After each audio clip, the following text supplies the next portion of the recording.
گناہوں پہ ہو شرمندہ الہی درگزر کر دے بڑا مجرم ہوں میں تیرا الہی درگزر کر دے بڑا مجرم ہوں میں تیرا الہی درگزر کر دے چند لوگوں کی محبت بھی غنیمت ہے میاں شہر کا شہر ہمارا تو نہیں ہو سکتا قسم خدا کی ہنگرا والوں آپ نے اس خطیب کو مدعو کیا ہے آپ نے اس خطیب کو بلایا ہے جو صرف خطیب نہیں بلکہ سراپا خطاب ہے جن پر خطابت ناز کرتی ہے پورے ہندوستان ہی نہیں بلکہ پوری دنیا میں جن کی خطابت کا ڈاکہ ہے آپ مبارکباد کے لائق ہیں کہ حضرت والا آپ کے دائرے محبت میں تشریف لائے ہوئے ہیں میں انتہائی ادب و احترام کے ساتھ میدان خطابت کی شمسوار سنیت کے علمبردار امدت البیان واقف تفسیر قرآن سیاح رفال ہندوستان ماہر وید و قرآن حضرت مولانا عبداللہ سالم قمر چترویدی زیر رمز دورانی و نورانی سے ملتمس ہوں کہ حضرت والا اپنے خطاب نایاب سے ہم سامعین کو مستفیض فرمائے میں حضرت کا استقبال معاشر کے ساتھ کرنا چاہتا ہوں کہ خیال طیبہ ہمیں بے قرار کرتا ہے خیال طیبہ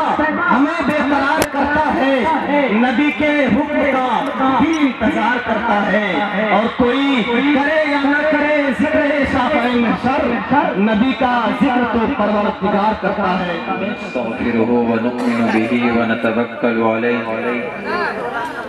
ونعوذ بالله من شرور أنفسنا ومن سيئات أعمالنا من يهده الله فلا مضل له ومن يضلله فلا هادي له ونشهد أن لا إله إلا الله وحده لا شريك له ونشهد أن سيدنا ومولانا محمدا عبده ورسوله أما بعد فأعوذ بالله من الشيطان الرجيم بسم الله الرحمن الرحيم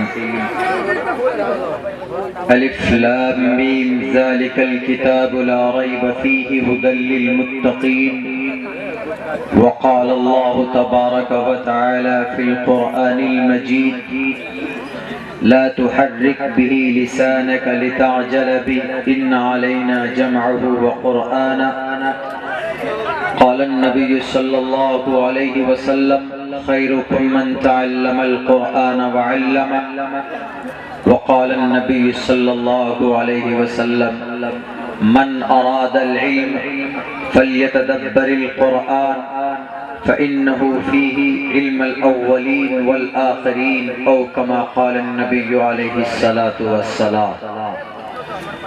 All compliments, all physical prayer and all monetary worship are for Allah. Peace be upon you, O Prophet, and Allah's mercy and blessings, peace be upon us and righteous slaves of Allah subhanahu wa ta'ala. I bear witness that no one is worthy except of Allah subhanahu wa ta'ala. In the name of Allah, the most gracious, the most merciful, O my Lord, expand me my grace, it is my task for me. Remove the impediment from my speech, so they may understand what I say.